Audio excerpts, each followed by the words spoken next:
Euzubillahimineşşeytanirracim. Bismillahirrahmanirrahim. Rabbi şrah li sadri ve yessir li emri ve hlul ukdeten min lisani yefkahu kavli. Selamun aleykum ve rahmetullahi ve berekatuh. So today we will continue discussing 24th word, third branch. And as far as I remember, we will continue with the fifth principle. Fifth principle. According to the meaning of among my community are transmitters of hadiths, that is, meaning who are inspired. Some of the meanings which were obtained through the inspirations of scholars of related hadiths who followed the path of illumination and sainthood were supposed to be hadiths. Okay.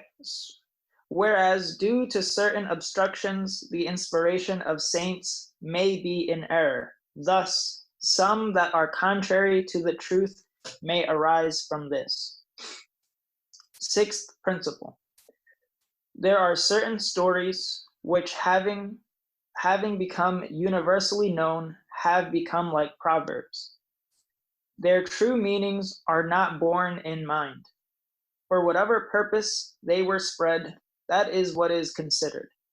Thus, some stories and fables which have become well known among people in this way, God's noble messenger, peace and blessings be upon him, told in the form of comparisons and metaphors for the purpose of guidance.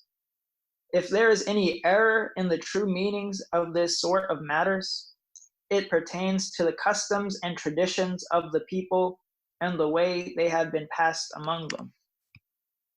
Seventh principle. There are many similes and parables that with the passage of time or with the passing from the hand of learning to the hand of ignorance have been supposed to be physical fact and have become mistaken.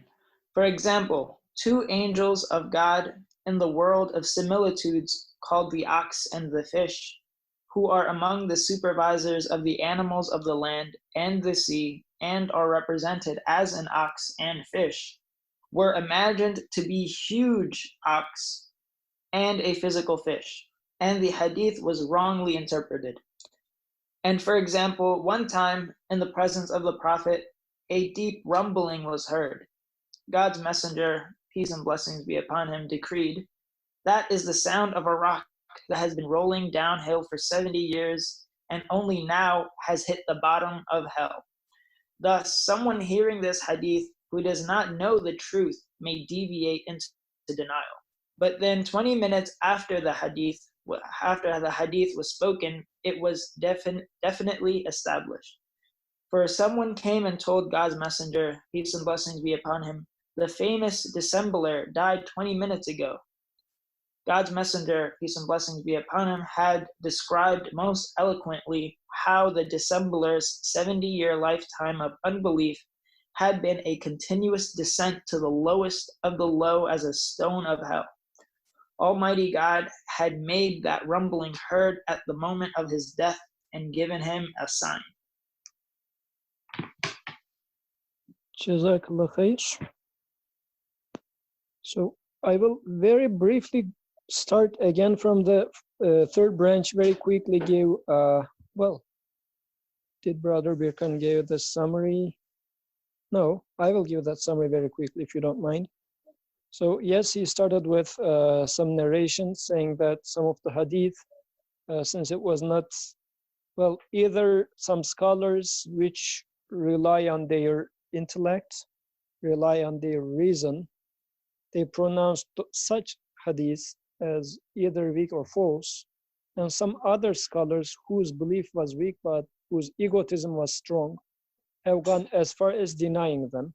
So initially he started with some reasoning of what's going on, where does this issue of denying hadith coming from, and also how we can then, given that these people are scholars, like people who are putting some time and thought on these matters, if they are likely to reject or either see the hadith as weak, meaning that not putting doesn't worthy to put much effort in it.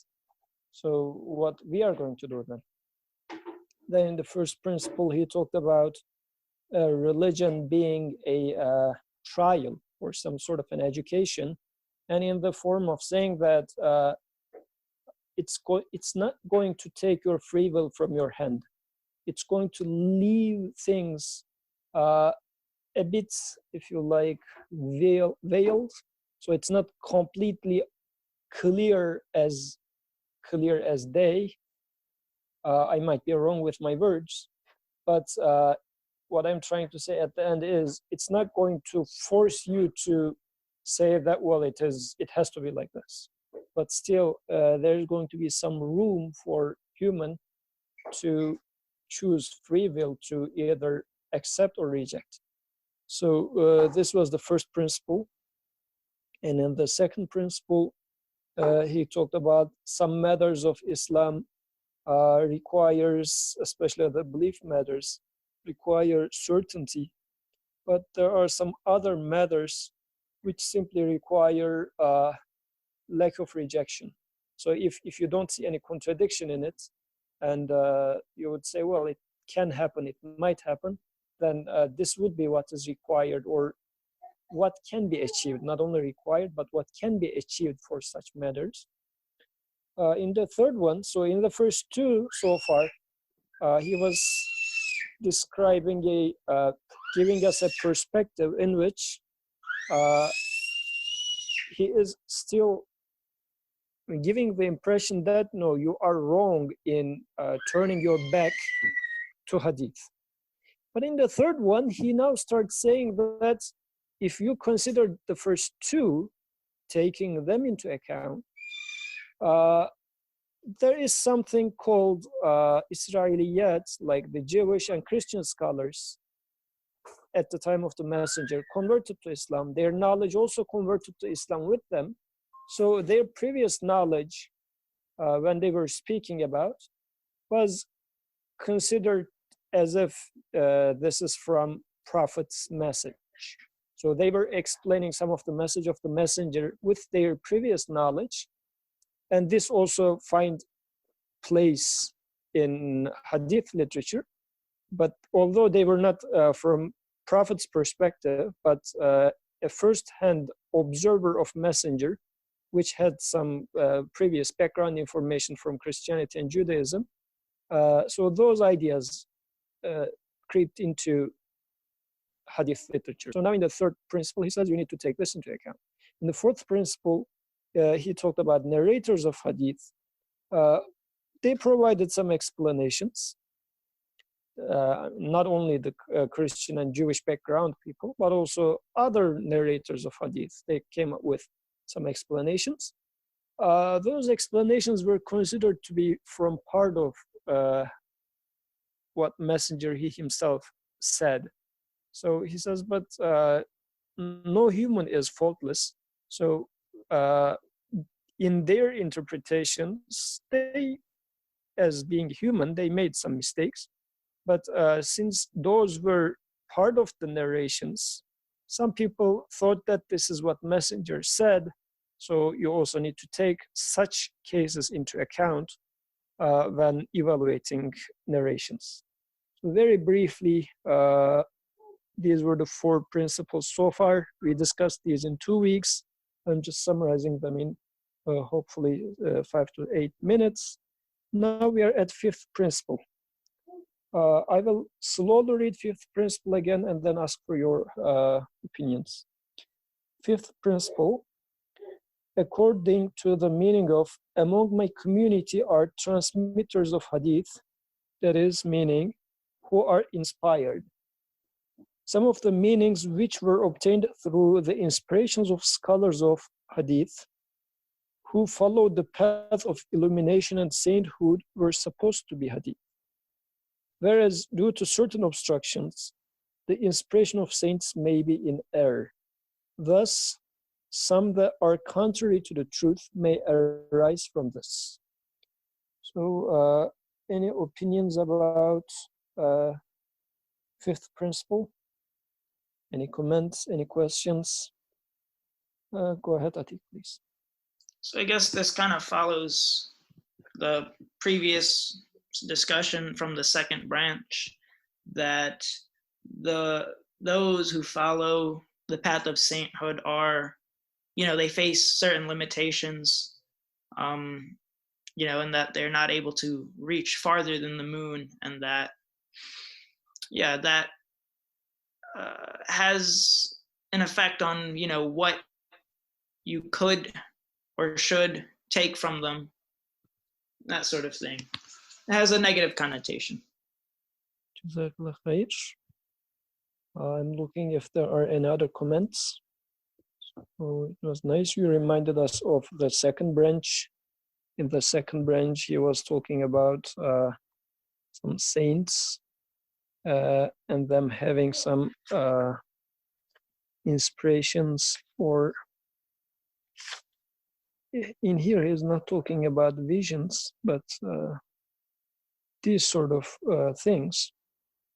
So he says this might be another source of, as Birkan was using the term, noise in the narrations, meaning that, because in the fourth principle, how is this different? Now, fourth principle comes to my mind. So in the fourth principle, he was talking about some narrators. Narrators being, I guess, maybe the first one in the chain, or I don't know if it's going to be the further ones in the chain. I don't know which one he means by saying narrators in the fourth principle. But in the fifth one, it looks like he is now talking about, in general, scholars of hadith over centuries. They were inspired some meanings, and then those also over the ages became part of the narrations. This is what I understand. Go ahead, please, Brother Birkan. Assalamu alaikum. Yes, I understand the text the same way you do. So here, I guess he's talking about people who lived afterwards. So in the fourth principle, he was talking about the narrators who are like the immediate narrators of the events.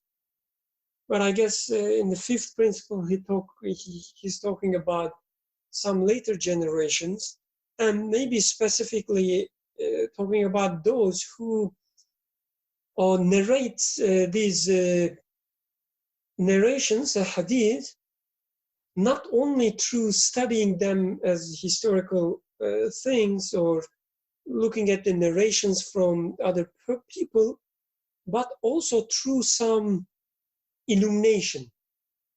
So I'm not familiar with these, technical terms. Whether in Islam, it is considered that some scholars have some illuminations from Prophet directly, and then narrate whatever they were. In the original text, ilham is used. So I guess revelation, kind of not, revelation in the case of Prophet's revelation, but illumination maybe is a good word. So through illumination, they have access to what happened or what is told to them by Prophet. Maybe, again, I'm not educated at all in this line of study. So this reminded me some equivalent belief in Christianity, like for instance, St. Paul, he's supposed to, he's believed to see Christ after his death, and Christ told him about some, like a part of the Bible as we know now. So part of this Bible, letters from Paul and so on, is given to him through this illumination, right? So maybe this is something similar.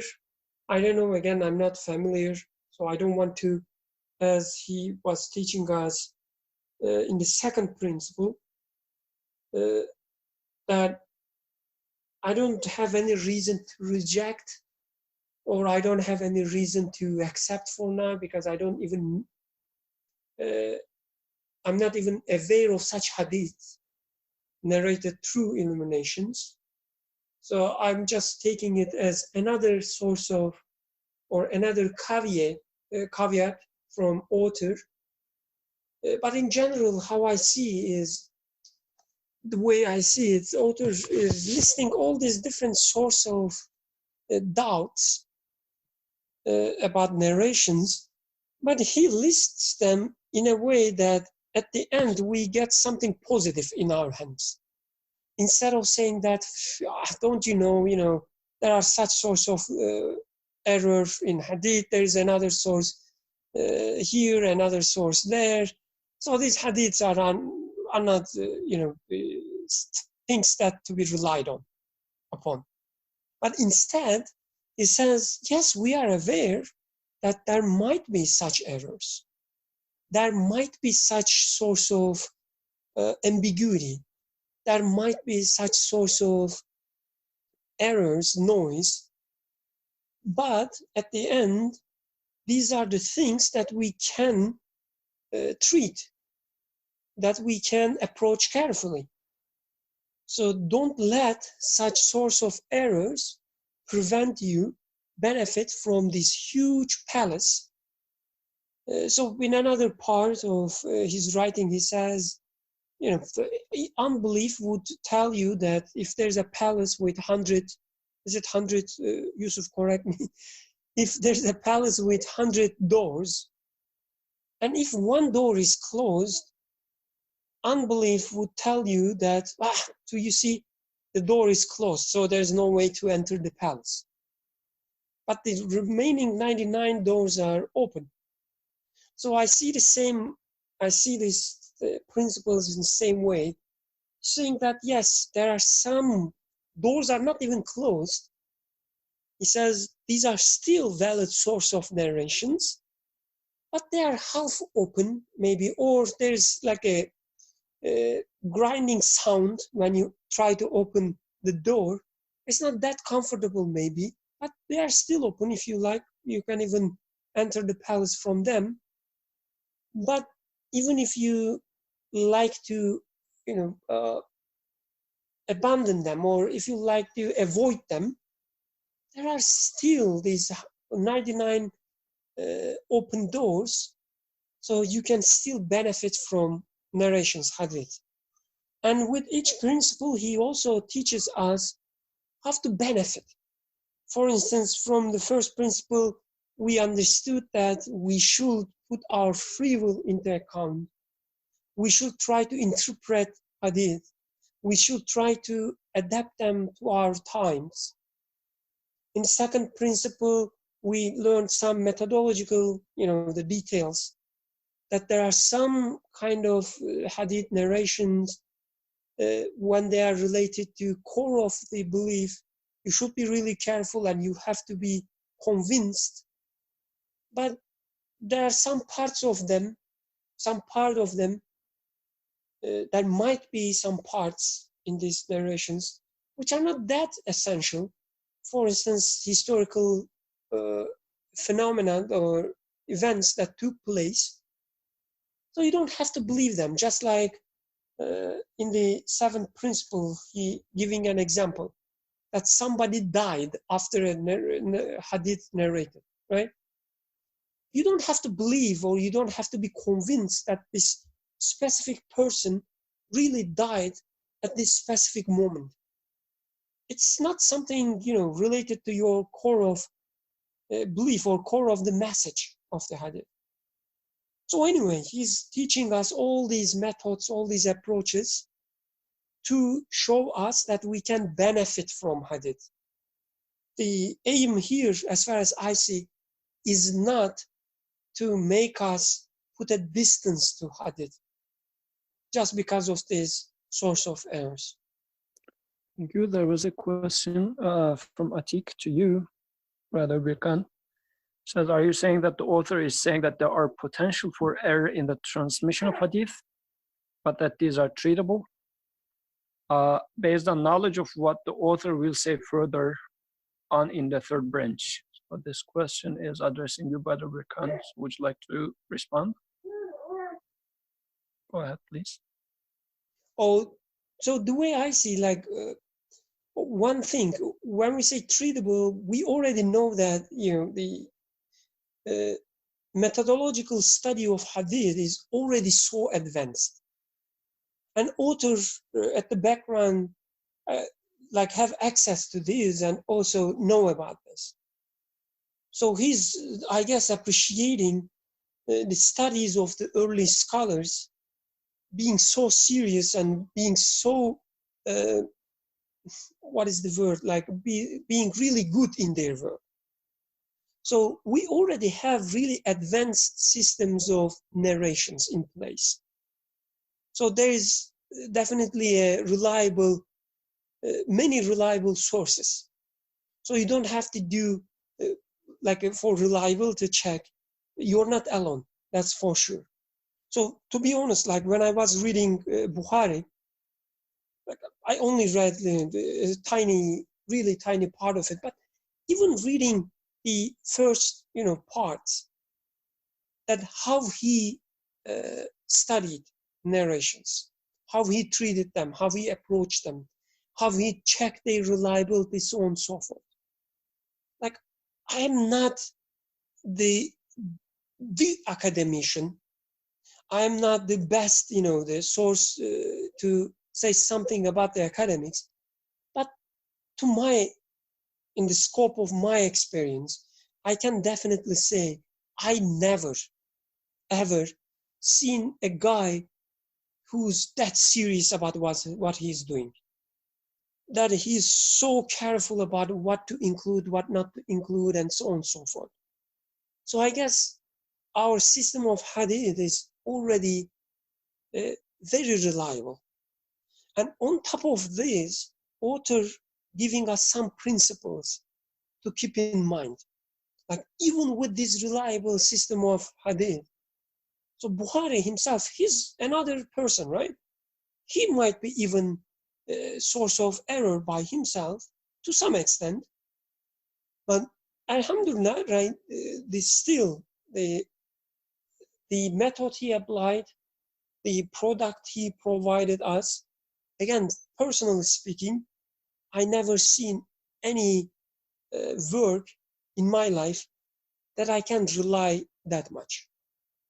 So again, I don't mean that we have to reinvent something. But author is, in general, giving us some principles, even when you read Bukhari, even when you read Muslim. Like, don't forget that you have to keep these principles in mind. This is the way I understand.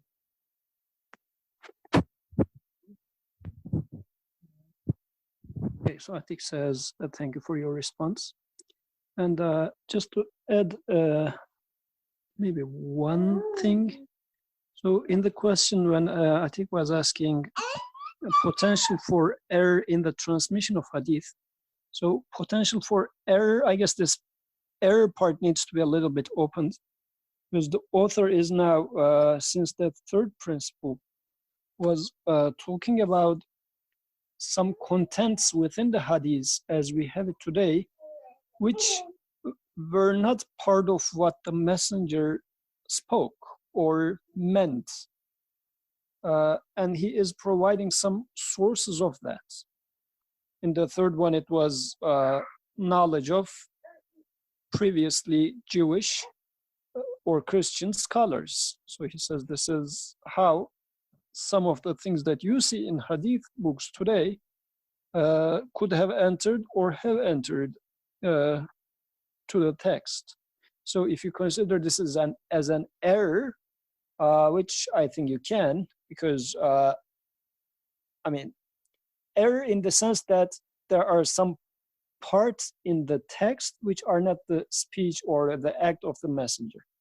So this is due to the limitations of human, if you like. But it's not, so far what we have discussed is not a matter of during the transmission somebody altered it, this sort of things, like not ill will, as we were using this term last time. In the fourth principle, he talks about narrators of hadith. They themselves, the first generation narrators, were putting some interpretation in it, and their speech was considered by the later generations as part of the speech of the messenger. So this is another source of error, if you like, a possible source of error, as far as I understand. In the fifth principle, in later generations, because once, if you like, you freeze the narration at the time of like 250 years later, the narrations are frozen in a sense, like the narrators up to here 5-6 chain, and then it's written in books. But later on, the hadith literature didn't stop there. Hadith literature didn't stop with Bukhari and Muslim, but then in later generations, muhaddithun, like the scholars of hadith, kept writing things. So then their inspirations also could have been understood as some others, as part of the what messenger he himself said. So in this regard, I guess, I don't know if Atik's question, like the potential for error in the transmission. So if you would like to include this in the transmission, but I guess, because when you say it in the transmission, it looks like the previous one said something, but the next one didn't take it. I mean, this sort of things comes to my mind. But in general, what I am saying can also be considered as error within the chain of transmission or as a whole. These are the possible sources of, I don't know if you would like to call it error or mistakes, or like the things, I mean, mistake not necessarily meaning that it's a lie, but it's not what messenger said maybe or meant, but the observer interpreted it as such because of their background, so on and so forth. So this is what I understood so far. Any comments? Or Atik, if you would like to add something on top of that. Nope. I don't see any hands. Okay, Mohammed Said, please go ahead.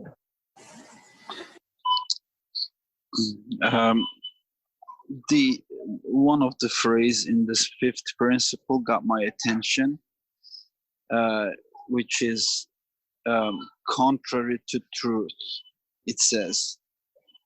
And I thought that you know, the one who is facing or who is receiving such narrations from the messenger of God by the narrators has a tool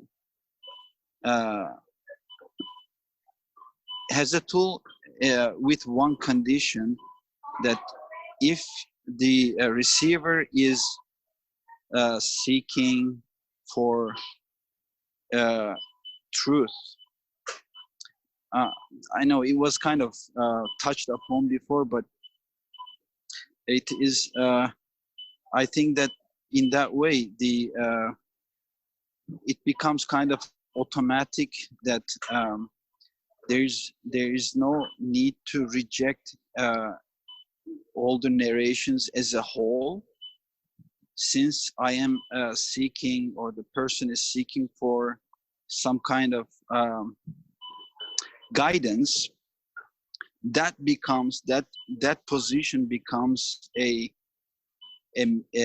means and an important tool to get what is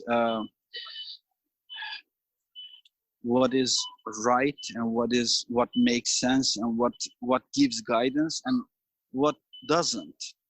You know, leave what doesn't give guidance, any guidance. And this as a second point, it also I think it's not only about the narrators before before us, let's say, before the generation that lives in this century. It includes us too. I think it kind of liberates me from being hesitant to share what I am given by those narrations, because at the end, that's me, and that's my take on, that's my share from that narration. And the ones that are receiving what I am sharing depends on their understanding and their positioning themselves, and what is going to be left to them, or what they are going to receive from it and what not. I thought this is something interesting for me too. Jazakallah khair. So yeah, the last point was also a very good point, saying that your understanding of some hadith, and when you are given that, or assuming that you are taking the initiative to talk about some hadith, I should also take into account that your inspirations are also limited with, could have some issues relative to your perception, your perspective. So I need to take that into account. And if some inconsistent conclusion is driven from what you reported to me, let's say, I shouldn't be saying that, oh, see, yeah, this is how the hadith is, how the people with hadith is, so on and so forth, just to go to the path of saying that this is all nonsense. Brother Wilkham, please go ahead. Oh, so I think all these principles are not about reliability of narrations. Just like, we see in Bukhari's book or a Muslim, they say, okay, this is a weak hadith, this is a strong hadith, so on and so forth. So I guess these principles are not to label hadith or narrations as weak, strong, moderate, whatever. But these are about the interpretations of these narrations.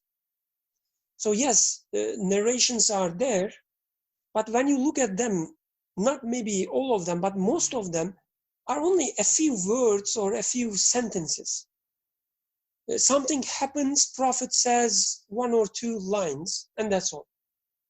So what they mean, especially the ones which are a little bit encrypted, also the ones about the future times and so on, it's really not straightforward to see, what it means. Some of them sounds, as if he's talking about specific historical event. There was a king that happened, this happened. But to interpret them, when we interpret them, what Prophet meant by saying this sentence, or sometimes a word, what he meant with this, I guess these are principles to consider when we are interacting with interpretations, when we're reading these interpretations, when we come up with our own interpretations, or as Muhammad said, listening others' interpretations. He says, don't forget to keep these principles in mind. Even with the very early scholars, when they interpret these narrations. So interpretation doesn't mean like they wrote a paragraph about them. Even the way they use narrations in specific occasions, it's considered interpretation, right? So if, for instance, people is talking about what we're going to do with this coronavirus, and somebody comes and tells us a narration about how careful a Prophet was about cleaning, for instance. So this is not just mere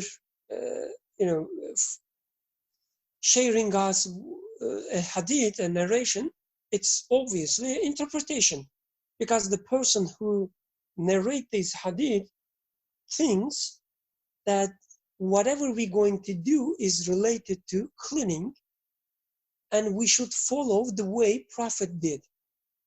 So it's an interpretation of this narrator. So anyway, any kind of interpretation, narrating hadith in a specific occasion, putting it in a context, putting it together with, combining it together with some verses from Quran or some other hadith, and making a conclusion. These are all interpretations of scholars or regular people, laymen like us. The author says, don't forget to keep in mind these principles. Otherwise, I don't think author is talking about principles to, to determine which hadith is weak or which hadith is strong. He's rather talking about parts of the hadiths or parts of the interpretations. He's saying that some words may be coming from previous knowledge of these narrators. So previously Jewish scholar, like let's say Muhammad Asad. I love the guy, right? I love reading his writings. He says, be careful, keep in mind that he also has knowledge because he was a Jewish scholar before. So don't forget that some of his interpretations may be coming from his previous knowledge, which is fact. For some other scholars, Muslim scholars from birth, whatever it means, he says there might be some words, some interpretations coming from their culture, their previous knowledge, or maybe their knowledge about other religions. So again, I think he's mainly talking about interpretations, the way we use narrations, rather than which narration is weak or which narration is. Atik, go ahead, please. Yeah, I like what you said, Birkan, about this being about interpretations and not about the whole science of hadith transmission.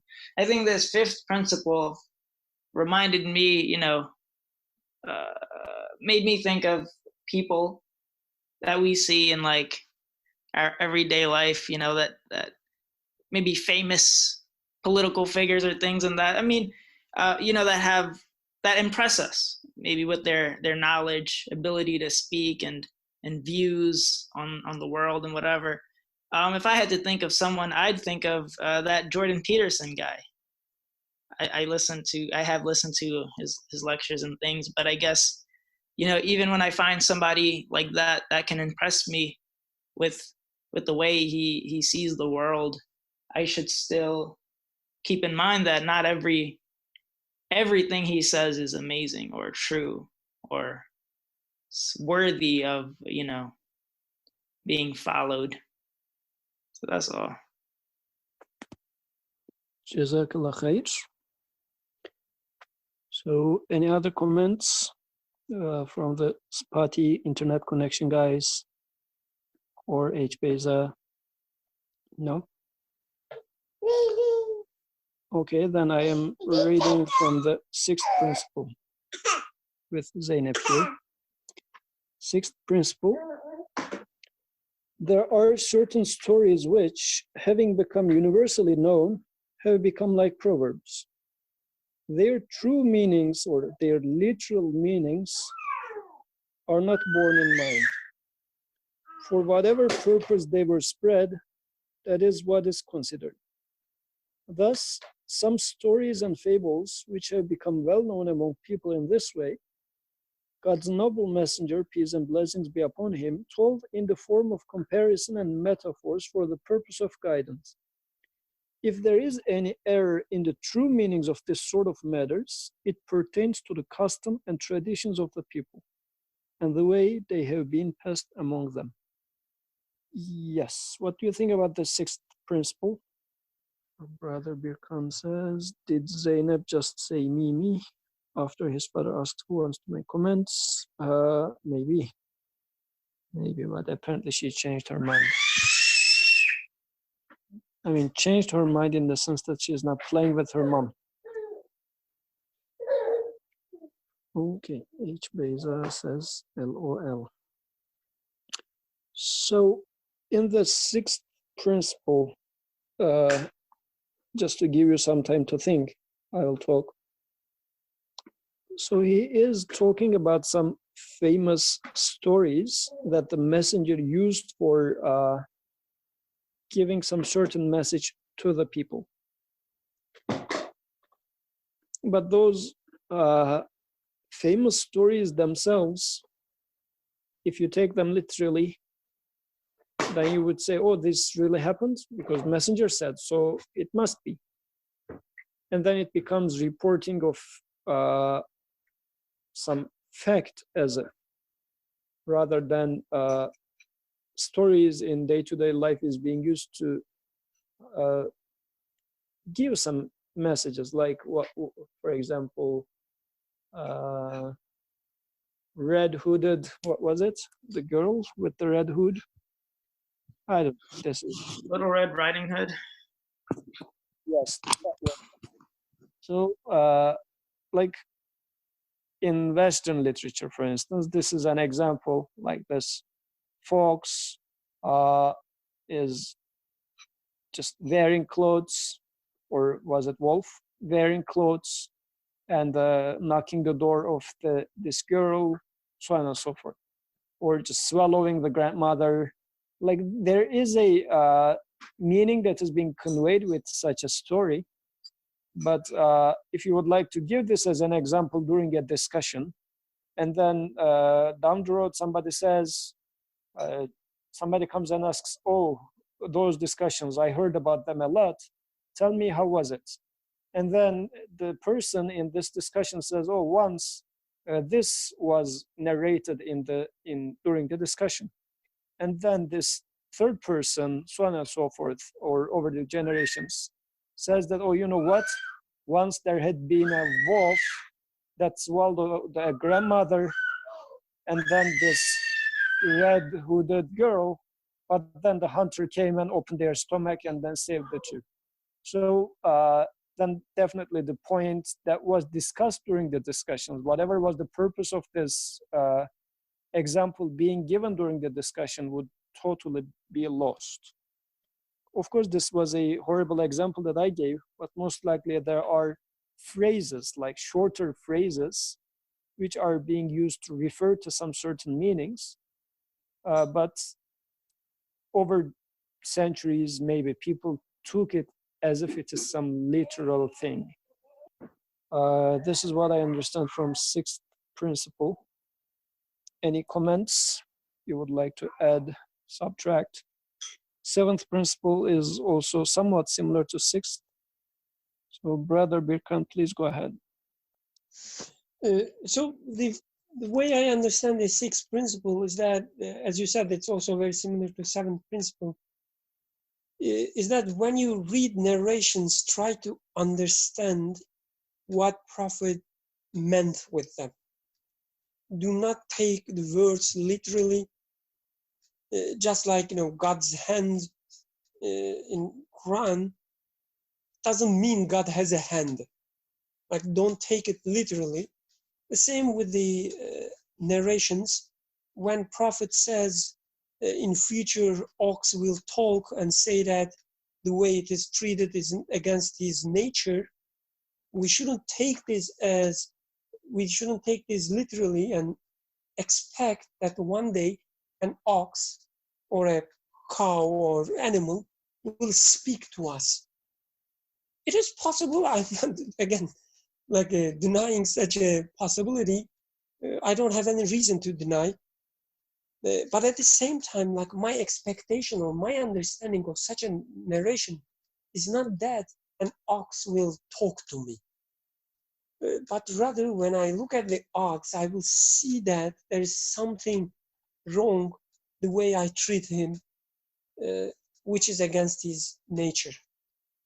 So when you hear such narrations, author says, don't forget they are there to give you some idea, and Prophet is probably using words and phrases that the time people at that time can understand better, or can better understand, so that they can better understand. So imagine, like, I'm speaking today to you with specific words I choose. If I'm to speak with the same words 200 years ago, probably the half of my sayings would be lost because of the word choices or phrases I use, and so on. So anyway, the author says, do not take things literally, but rather try to understand what is meant with them. Thank you. And as you said, maybe the sixth principle might require some knowledge of historic Arabic literature as well, the way I understand it, because some certain stories that meant a certain meaning at that historical context now matters, because otherwise maybe in today's Arabic language those stories might not be used, or maybe it might be used, but since I am not speaking Arabic and I don't know of that culture, but I know somewhat of Western culture and, let's say, Turkish culture, and in my culture, if such proverbs are not used for that purpose and I simply go with a translation, then I might find it absurd. But it's not the absurdity of the text, but it is my absurdity, because I'm trying to understand it just based on a translation. But definitely it's not only word-to-word translation. Either the translator needs to carry that meaning. If the translator does not, then it's on my shoulders to go and say that maybe this phrase might have meant something else. So go and let me go and see if this is being or has been used in the past in the Arabic language to refer to some specific meaning. Okay, there seems to be a comment. Okay, so Atik says to Brother Birkan, I'll back up the entire Spruce Circle library on a hard drive to make sure your beautiful words are preserved without error or additions from myself. Good. Brother Birkan, you are lucky. So any other comments about the sixth principle? Yes, Muhammad Said, please go ahead. Assalamu alaikum. It reminded me, this sixth principle reminded me a specific example. It's not cooked, I feel it's not cooked, but I would like to share. Maybe you can put some more thought on it and share with all of us back. There is a saying, and I feel like it's well known all around the world now, that even a smile is a charity. And the author uses here the guidance. The purpose of those narrations are guidance, since the messenger of God is the purpose of message, and the purpose of the messenger is to give guidance. And that's why his words should be taken as, according to this definition of the messenger. But what happens is that this narration can take a form that with the definitions that are not related to the message, like charity, and can become some kind of noisy, using the same word. I like it, without working as a guidance. It becomes kind of a social, a means of social bond and nothing more than that. And the author invites me to consider the purpose of the message and the messenger, and then relate to the sayings of the messenger. Jazakallah khair. This note, the sixth principle, also reminds me of a description of how Prophet used to talk. So he was talking to the people the way that they are used to. So he was trying to explain the phenomena to them through what they're already familiar with. Although the story that he is talking to them might have some issues in it. Sorry. So like, because if you read the sixth principle again, he says if there is, in the last sentence, if there is any error in the true meanings of this sort of matters, it pertains to the customs and traditions of the people and the way they have been passed among them. So as far as I understand, he says the messenger used something that they know as an example to explain some phenomena, but it's not like the story that he is using in and of itself might have some issues, but this was the way those people were understanding something. So he was using it as a step for the purpose that he is trying to reach. And time to time, I guess we are having this in our discussions as well. When, for instance, Nursi gives some metaphor to explain some abstract concept to us, like concepts pertaining to the unseen, it might happen that during the discussion, we tend to dig the metaphor too deep and try to find some mistakes within the metaphor and say that, well, how about this part of the story? So it doesn't really make sense, sort of. So in such cases, what do we generally say? So, I mean, the same thing as Brother Birkan was talking about, like the hand of God. So if you would like to take the hand as the thing that has 5 fingers, if it is being used in conversation to explain a certain thing, like hand of God is above all your hands, if you take this as the Creator has power over all of you, like hand being a symbol of, let's say, power, since this is how it's being used in language, then that's fine. But if you say that, well, hand is the organ which has 5 fingers, thus God's hand has 5 fingers, then this might be one sort of a problem. Or within the culture, if there is another meaning that is being given to hand, or maybe it is a power that is just a tyrant power. This is how it is being used, for instance. I'm just to speculatively give some example. This stretches of the metaphor into that context is what would make it a problem. And this aspect pertains to the culture. But the messenger using it for his certain purpose within that context is what matters. Not everything that you can think of as a derivative of this terminology. Brother Birkan, go ahead, please.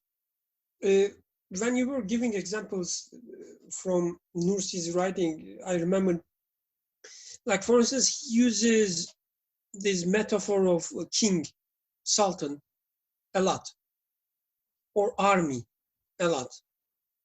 Right? So he's talking about soldiers almost from beginning to the end in the words. So in today's world, even the idea of king is not something appreciated. It's not something approved by many, right? I'm sure like many among us, including myself, are not comfortable with the idea of a kingdom or idea of a king ruling us. So when we read such metaphors, I guess author says, like, don't be stuck with this kingdom or the idea of king, whether it is better than democracy or not.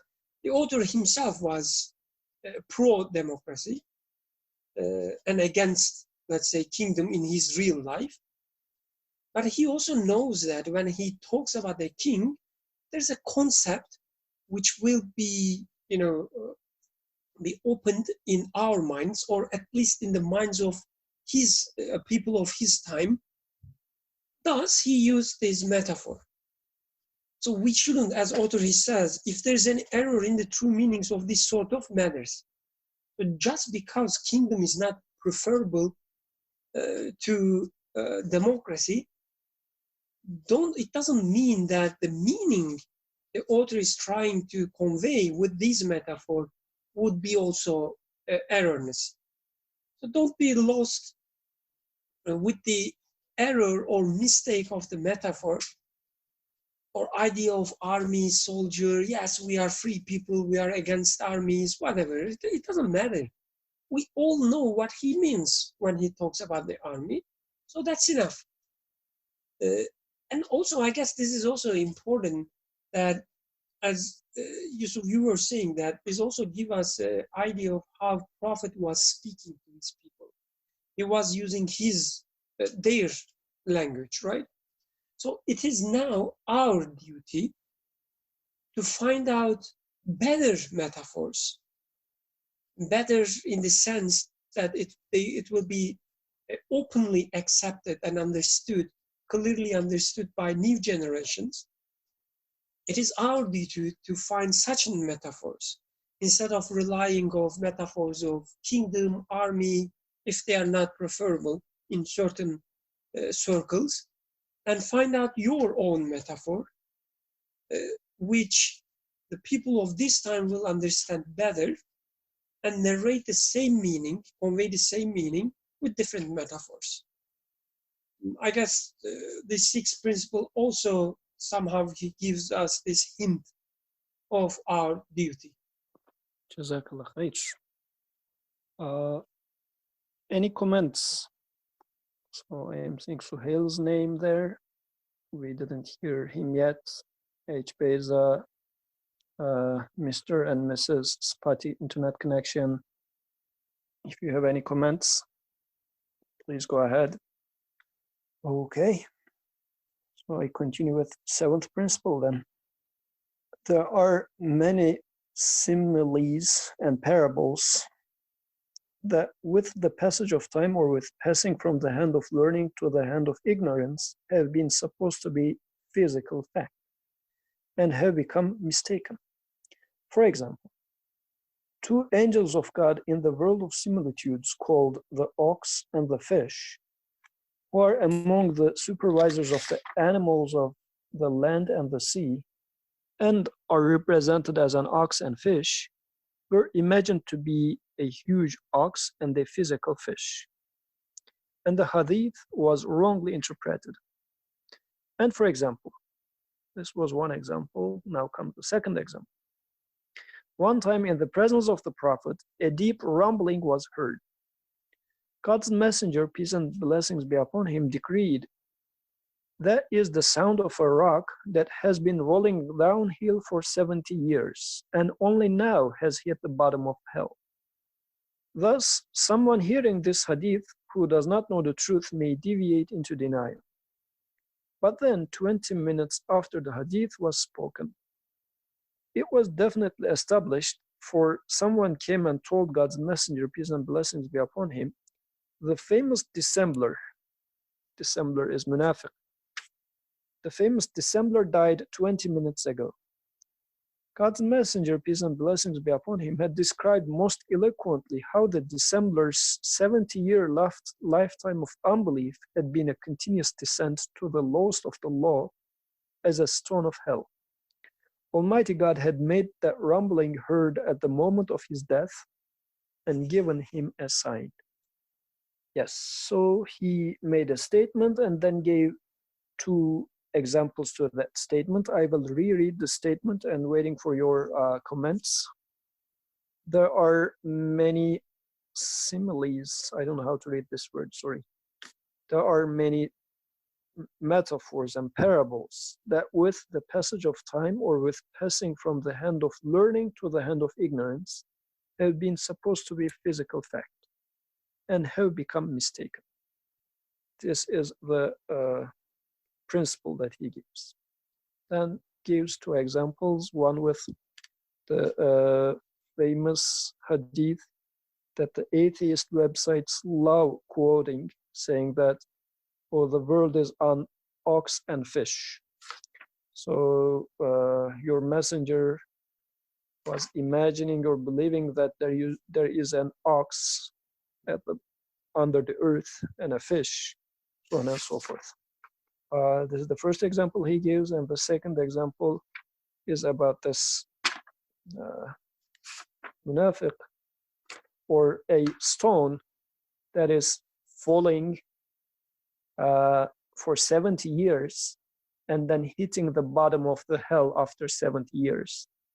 Actually, I remember hearing the second one back in Turkey in the mosque. So the person that was giving the talk before Juma was saying this, and then he said, so understand how deep hell is, or how huge hell is. If you leave a stone to free fall from the top, it takes 70 years for the stone to hit the bottom. So this is how he interpreted it to like regular Friday prayer attendees. But the author says this is not how it should have been taken. So comments, please. Brother Birkan, please go ahead. Jazakallah khair, that was a really good example. So again, like author is not questioning whether this hadith is weak or strong, but the way it is used or interpreted should be taken carefully, just like in your example. Like you can read this hadith and say that, oh yeah, this is how deep hell is. A similar way people, talks about the heaven being above and hell being below of something of the earth. Like I was listening some class, and the guy was saying that using his Arabic knowledge in the Quran, how the words up and down is used and so on. He was saying that you see the heaven is above the earth and the hell is below the earth. And it's always easy to find such examples, although in space there is no up and down. That's interesting. So anyway, like just another example in Quran, although we're talking about the hadith, I guess we can apply this to verses as well. In Quran, there are many places saying that thinking with heart, like as if the heart is the organ or locus of thinking. So when people see such verses, it happened to me. One of my dear friend was using this verse and saying that this is what you believe. This is 1400 years ago. That the people at that time, they thought locus of the thinking was heart. Thus, Quran has such a erroneous, like a mistaken phrase. Because quote unquote, today we know that the location of the thinking, the locus of the thinking is brain, as if it means anything. So anyway, so I guess the author is saying that in general, don't be literalist. I guess we can apply to this to ourselves as well. So with other principles together, I guess I see a different way of interpreting a word, not only narrations, in which we shouldn't take everything we see, we shouldn't take everything we hear, read, whatever, at its surface value. you see accident happens on street, don't take it as the one car crashing another car. Don't take it just at the surface value. Take it as a similitude. Take it as everything in your life. Take it as a example for something, and try to interpret, try to get the real meaning. The same goes with the hadith. Hadith is, the narration is just very specific example of the same thing. But I guess we should apply these principles to ourselves and to our world's lives as well. Like take everything as a proverb, everything as a similitude, everything as an example or metaphor of something. So everything that happens to me in my life carries a message.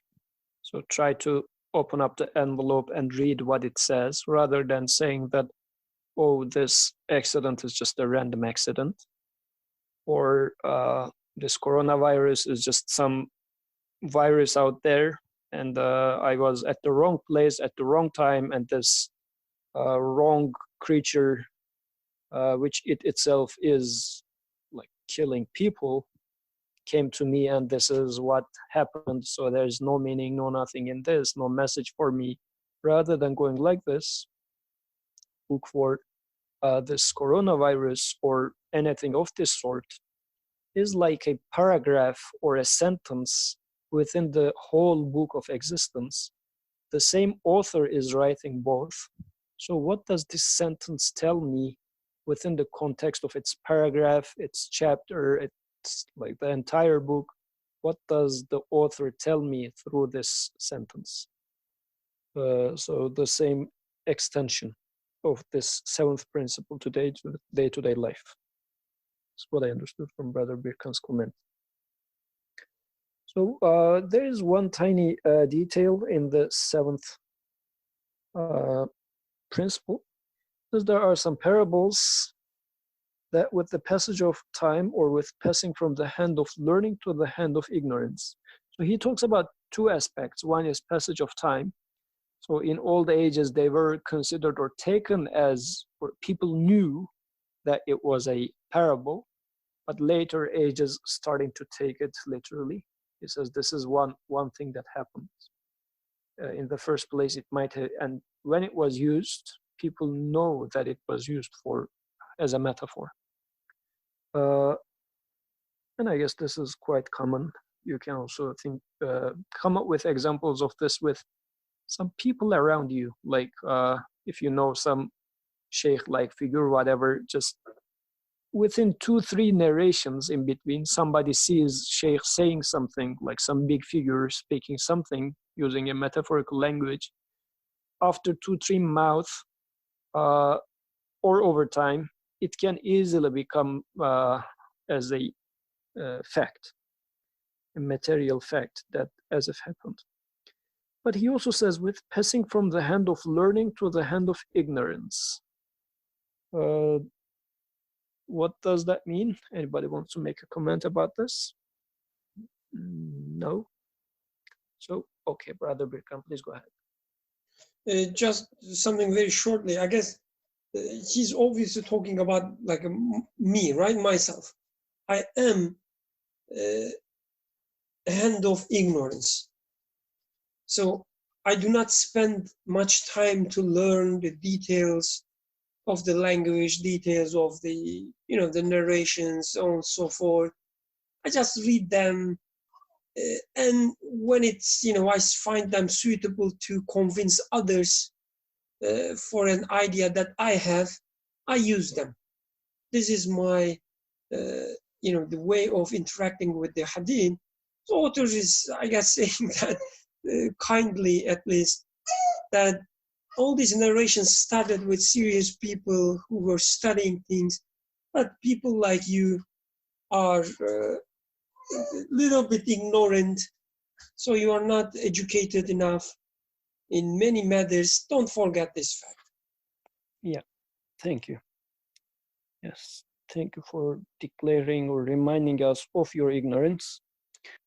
Then let's talk about the examples that he gives, the first example he gives is the earth is on ox and fish. And the author directly goes with the interpretation or how this should be understood. Two angels of God in the world of similitudes. If anybody wants to make any comment about this, I just underline this word and pass. So two angels of God in the world of similitudes called the ox and the fish, who are among the supervisors of the animals of the land and the sea.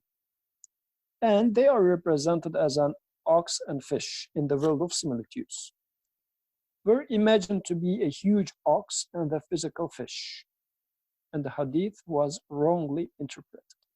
So although the author is talking about this very briefly in here, he talks about the same hadith in different locations of his writings. I guess this is the shortest of its mentioning here, the same hadith. But in general, the author's attitude towards this hadith, as he is mentioning it in the book, the words, is that this narration should mean that there are angels in the existence, and when the messenger says the earth is on ox and fish, he mentions, or this, the guidance in here is, the messenger says the angels of the creator, which is the representative of the ox, like the animals on earth, and also especially considering the role of ox in the agriculture up until the very last century. So this is such a blessing. One aspect is blessing, but the other one is like tasbihat. What was the English word for that? Any help? Like glorifying. So this is a glorification of the creator. Then you look at the existence, the animals on earth is glorifying the creator. Therefore, there must exist a conscious being that represents their glorification, which is in the language of Sharia named angels. So there must exist angels, two angels, one representing the animals of the land and another the animals of the sea, because there is a like beauty and tremendous existence creation taking place right there, which is glorifying and exalting the creator, which requires the conscious being representing this glorification, and therefore is angels. So in detail, author talks about elsewhere why a conscious angels needs to exist, which is not part of our discussion right now. But he says when the messenger used such a language, he was mentioning those two angels. He was not mentioning an ox which is carrying earth on top of his head. If you take it literal, this is how you would understand it. But if you say that, wait a second, this messenger is telling me about guidance. What sort of a guidance is there when he says the world is on the ox and the fish? Then this is one possible meaning that you will extract from it. And as I said, this is how the author is talking about this in the words. Also, this is being talked about in flashes, I guess, in a similar fashion. In his reasonings, he takes it a little bit different, also taking the third principle into account. He starts from there. But I guess when he is talking to common people, he says this is how, this is one possible interpretation of this hadith, and taking it literal is wrong. Brother Birkan, please go ahead. One word he used, I want to again highlight, guidance. Like we read Quran and narrations as a source of guidance. And whether it is true or not, the circumference, is it circumference called, like the length of, the surrounding of the earth, whatever, radius, let's say radius. Whether the Prophet guesses radius of the earth or not, whether he knows the earth is on literally on ox and fish, regardless it is true or not, such facts cannot be source of guidance for me. Like knowing the mass of the sun, for instance, how far it is from the earth, is not a source of guidance. I can live my life without knowing it, and nothing will be missing for me. For some others, it might be required for some different reasons, maybe their profession, whatever. But for me, I can live without knowing it, and it will not either add or remove anything from my happiness, let's say, or satisfaction. So when we read Quran and narrations as a source of guidance, such facts becomes only secondary, whether they are true or not, because I'm after getting some guidance out of it. So I should be able to get a guidance from a narration which says earth is on shoulders of ox and fish. Again, knowing whether there's a huge ox and fish shouldering the earth, literally, doesn't matter. It is just secondary. I'm still saying secondary because sometimes, when there's a prediction of scientific fact in Quran, people get excited. And if it's getting exciting, if it's adding somehow to their belief, it's good for them, good for us, but it's only secondary. Like when Quran says two seas do not meet each other. The point is not to tell us that there is two seas geographically on the earth, that they really don't mix each other. And when we find such two seas, we are not done with the verse. We cannot say, oh yeah, we know that there are two seas and Quran is predicted this fact. It's just secondary, even at the third level. What is the guidance that you extract, that you get from these words? Same way, what is the guidance you get from earth being on the shoulders of ox and fish? What is your guidance? How it will help you when you are sad, when you are alone, when your beloved one leaves you? How it will help you? How it will help you when you fail your class? Or how it will balance your happiness when you are so happy because you get the highest grade in your class? How it will guide you? This is the question. Otherwise, whether it is scientifically valid or not, it's not even the point. It could be, but if it's not the point at all. The guidance you receive is important.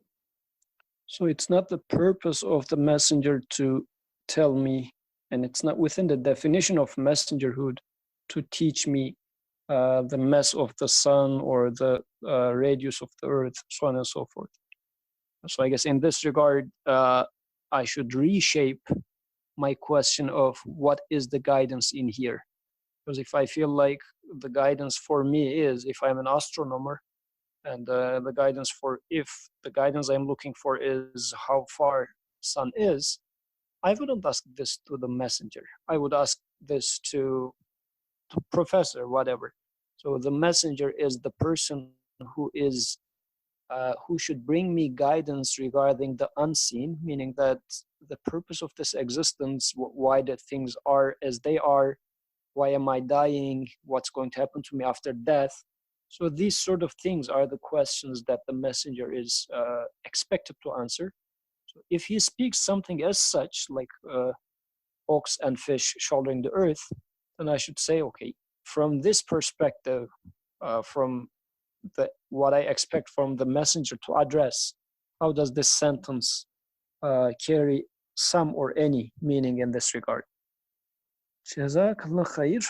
So then I'm now going to the second example. Oh, okay, good. Mr. and Mrs. Spot Internet Connection, please go ahead. Assalamu alaikum. Well, actually, you already said it, but I will also impart my words to fulfill my due, I guess. So I'm just thinking, like, when the messenger, the prophet, says something like, you know, the earth is carried by the ox and the fish, or these kinds of things, you know, why is it that immediately we run to this idea that literally there's an ox or a fish or something like this, like, that is carrying it? Or like he speaks of something like, you know, there's jinn that throw, or there's angels that throw down rocks on jinn and things like this, and immediately in our minds we conjure up some interpretation of something very literal happening out there that we can't see, we can't confirm it, but you know, the messenger, he's speaking of it, he's this mystical being that understands the mystical things about the universe. So when, if he says it, it's true. I mean, I don't see it, but like, yeah, it's true, it must be true, because he's a messenger, right? He does these miracles, he brings the word from God. And it's kind of along the lines of what you've been saying. It's just this huge disconnect from our idea of like what we expect from the messenger in our lives, or like how we approach the messenger. Like, do we want a messenger, or do we need a messenger that is going to tell us about these mystical things that have no impact on us? He's just going to prove to us through miracles that he's apparently in, like, you know, he has a relationship with the creator of the universe. So somehow he can, like, he somehow can change the order of things. And because of this, he just tells us, oh yeah, there's such a mystical thing happens, or something unseen is happening, and we just have to believe it. But where's the guidance in it? Where's the help in it? Like, how does this help me? Yeah, he might be someone that can be very powerful, can change everything, or like has, like, can change the order of the universe, like through his creator. But how is this supposed to help me? Like, where's the message in this for me? It's just like it's like an injustice to how we approach the messenger, how we approach how he's trying to, like, teach us, to show us guidance. Like, if some old wise guy across the street said something like, you know, the world runs on ox and fish, or, you know, Dunkin' Donuts, it says, you know, America runs on Dunkin' or something. Like, everyone understands what that means. Like, no one says, yeah, Dunkin' Donuts building logo is under earth, you know, now it's Dunkin', it's just there holding the earth, you know. Even with Dunkin' Donuts, like, we say, yeah, this is speaking about something about earth, it's not some mystical thing. But then, like, when it comes to a messenger who we're seeking because we need guidance, we need help, we need someone that can show us how to live in this universe, and then when he says some words like ox and fish, it makes no sense that the first thing we run to is something that's completely abstract for me, that doesn't help me, that's so, like, lacking of guidance for me. It doesn't help me. Like, I don't, like, yeah, miracles are important. The fact that he can, like, he has a relationship with the creator of the universe, and that he can change the order of things, it shows me, that proves to me that he has such a relationship with the creator. But I want a creator that can guide me. If the creator is not guiding me, then what need do I have of, like, the messenger that he sends? You know, this creator is not my creator. Like, I would, like, deny him as a creator, like, as my creator, because I know my creator is guiding me, is helping me, is my merciful one. So, like, it's a message. It's being oppressive to the message. It's an injustice. Yeah. Yeah. So yeah, I was just these were the thoughts in my mind. Like, it's very disheartening, I could say, the fact that we take the messenger's words so lightly, and, like, we just, yeah, so lightly, and we take them, like, as a joke almost, like, compared to what they're supposed to be, like, as a messenger, as a guide for us, as a teacher for us. And this was along the lines of what you were saying. Yeah, thank you. Alhamdulillah. Jazakallah khair, Brother Abdurrahman. So what I understand from what you are saying is your internet connection is not spotty. And Brother Bikram, please go ahead. Jazakallah khair. Yes, that was so clear. I was amazed. Like, probably it's better than my voice, the sound quality. And other than that, so what he said is really important, like this guidance, why we take this. So when I think about myself, why I'm having a difficulty when it comes to guidance. So I guess the word guidance is so like easy to articulate. But when we think about it, when we take it seriously, serious is my favorite word, right? When we take it seriously, it's really too hard to get guidance from something or someone. Because getting guidance, especially if we are talking about the guidance about our life, getting guidance means that this message will redefine almost everything, actually everything, not almost everything, but everything I learned so far, I've been taught so far, I've been thinking so far. It will redefine everything I know. It will transform me. This is guidance. Because guidance means I'm in a darkness, I need light, and this message, this source, this person will provide me light. And with light comes shape, color of everything. Meaning this message will give the shape and the color to everything in my life. Redefine everything. And accepting this is not easy. At least for me, it's so hard. Do I really need guidance? No, I know how to treat my family. I don't need any guidance how to treat my family. I already know. I don't need any guidance how to, work. I already know. I don't need any guidance how to give charity. I already know. If I don't know people like me who are equal to me, they know I will take from them. Because when I take from someone who's equal to me, like any other person, it doesn't hurt my feelings. It doesn't hurt my, soul, my dignity, quote unquote. This false sense of dignity and freedom. But getting guidance and accepting that I don't know anything about the world. I don't know anything about myself. I need to be taught. This is not easy. It is not easy for, just speaking of myself, it is not easy. Speaking of the facts of today, look at the nations who are Muslim. Most of them either ruled by tyrant kings or tyrant politicians. There is no room for guidance because they are there to lead you. They are there to guide you. Politicians are superstars, are parasite celebrities. Parasite, how do you say? I don't know. Virus. Are virus celebrities, are virus thinkers. They are all there to guide us. There is no room for guidance for any of us.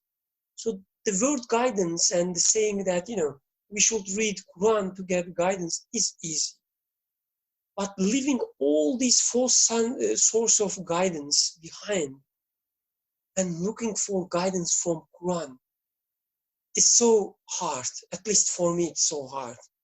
So instead, we take the easy path and say that, okay, let's read Quran to see, to learn some about miracles, a few stories so that we can share with our children or childlike friends or childlike part of me.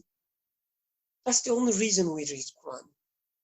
Because if you read Quran to get guidance, you should be ready to transform your entirety, your entire life. And this is not easy at all. So when we read verses about hereafter, we take them as punishment, as rewards, or to scare people. The atheists or unbelievers do the same thing because they also need no guidance.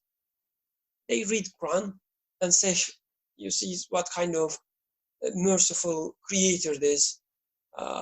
scaring people with fire.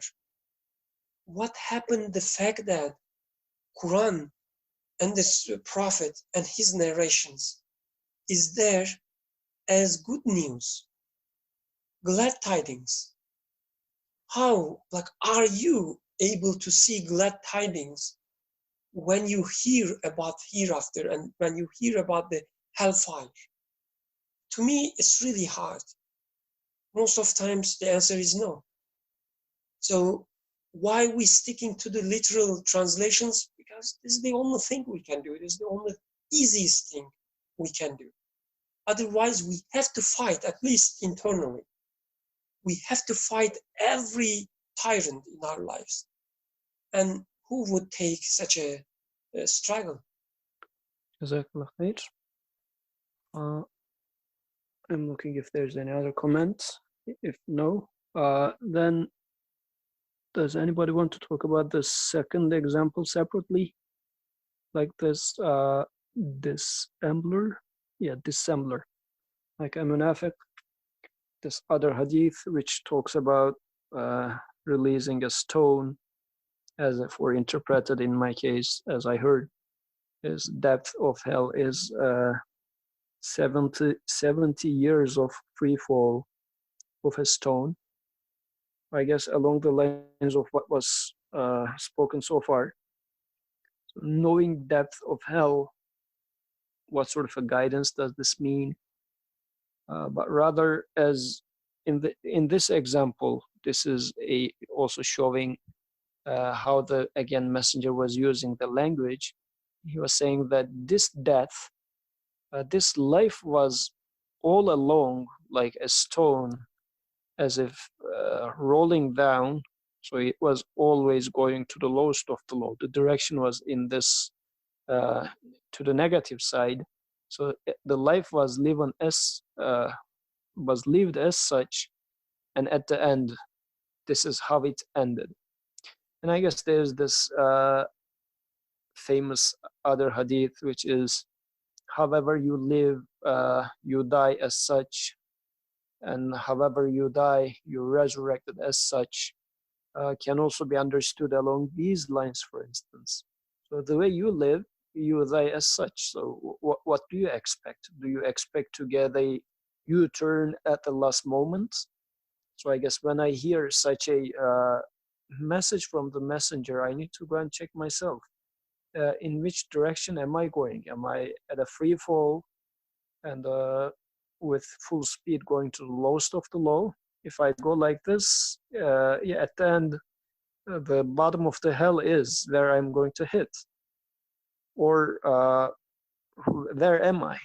Where am I located? So I guess, and also it also says that the guy was also in hell. He just hit the bottom right now. It's not like at the end of his life and after the resurrection and everything, he gets into hell. But rather, it was always within the, if you like, hell. So if I am a dissembler, or to the extent that I am a dissembler, I am already in hell. Do I feel like this? And is it like every further day that I stay in this mindset, in this behavior set, is it getting any better or worse? So I should ask those questions along this, along the lines of this narration. This is how I understood it. And at the end, the author says, Almighty God had made a rumbling heard at the moment of his death and given him a sign. So he also says, now they might have and should have heard such a noise. There is nothing like impossible about this, because the Creator is giving signs to us in this existence so that they signify something else. So for instance, I should also question, why is it that thunder makes a noise? What does it signify? Am I simply going to say that, well, it is because the electricity is just jumping from one cloud to the other cloud, or from the clouds to the earth, This is why we hear it. I mean, this is a very naturalistic explanation. There's no guidance in that. This explanation is pretty much like, how far am I from the sun? But in the existence, such a noise is being made right before rain comes. And so what does this signify in terms of what sort of a guidance is that to me? So I should ask such questions. So the Creator puts this sound in there and also gave me a receptor for the sound, as if with every thunder, the Creator tells me something, says that, look at here, something important is happening in here, don't miss this. So if you miss the sound, then a magnificent light comes out saying that, pay attention to here, look, I'm making flashlights for you just to attract your attention. Just don't get lost with what you are doing in your house or whatever. A very important thing is going to take place. My mercy is about to start manifesting. So pay attention to that. So this is something that happens a lot in the existence. We observe that like it's not a necessity, a logical necessity that thunder was going to make this noise, but it does. So that means the Creator tells me something with this noise or voice. Likewise, in this case, in the specific example of the messenger, the Creator wanted to give them some message, and as we are reading, we understand now what the message was. So he made them hear another voice, like a rumbling voice. But then the messenger said, oh, you know what that noise was? This was the noise. Then 20 minutes later, the meaning of that noise was explained to them. So in this regard, in general, I would say we can also pay attention to quote unquote natural sounds. What do we mean by natural sounds? And why do we enjoy birds singing? What do they mean? Why do we enjoy the sound of rain or sound of a river or a waterfall? Well, these are all the things that are out there, but have you ever thought, what message do they carry? I guess if we don't take them as natural, and if we take them as intentionally, the Creator is making those noises or voices and making me hear them, and some response is being created, some feeling is being created in me. Likewise, the same thing could have happened for, in this specific example of somebody dying. Brother Vikram, please go ahead.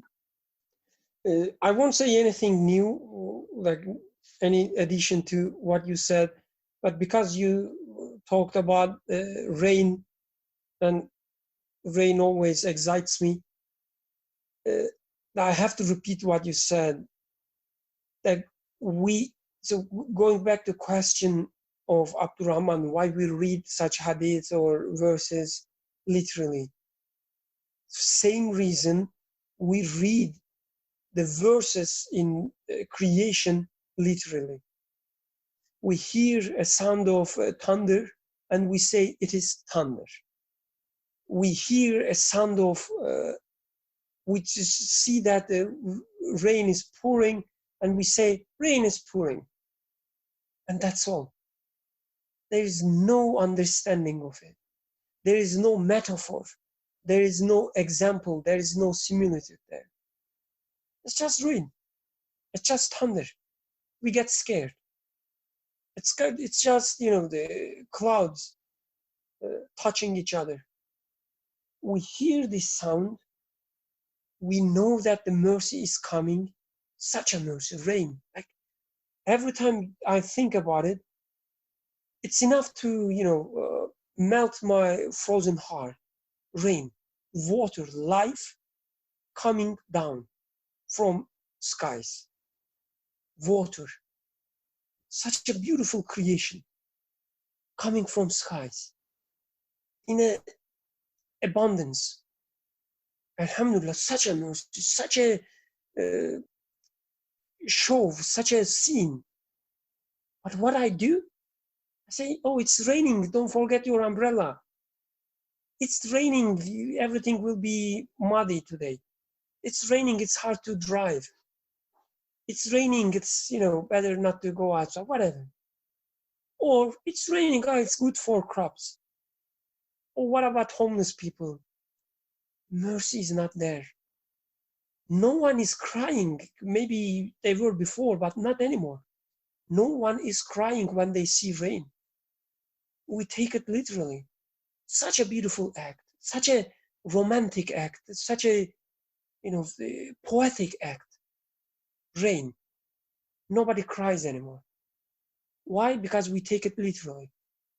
So it's not surprising that we take some wordings literally, because the natural way to interact with the words, take them literally. This is the first thing we do with every text. Why not with narrations? Why not with verse? We are even taking rain literally. So to me, it's not surprising that we're taking narrations or verses literally. Yes, Muhammad Said, please go ahead. Yeah, based on what Abdurrahman brought up, and Alhamdulillah, it was great that these two examples are also connected.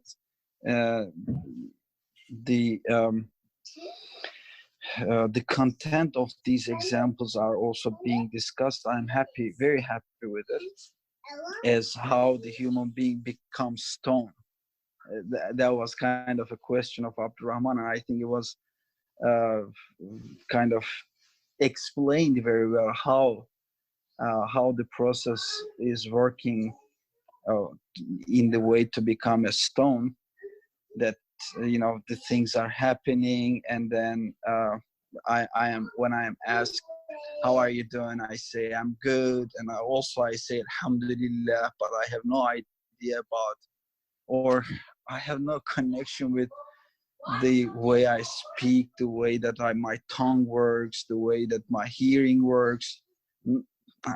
Even saying my hearing is kind of an habitual way of approaching them, unfortunately. But that's the kind of a great response to that question, how a human being becomes a stone. That it was explained very well. I just wanted to say thank you very much.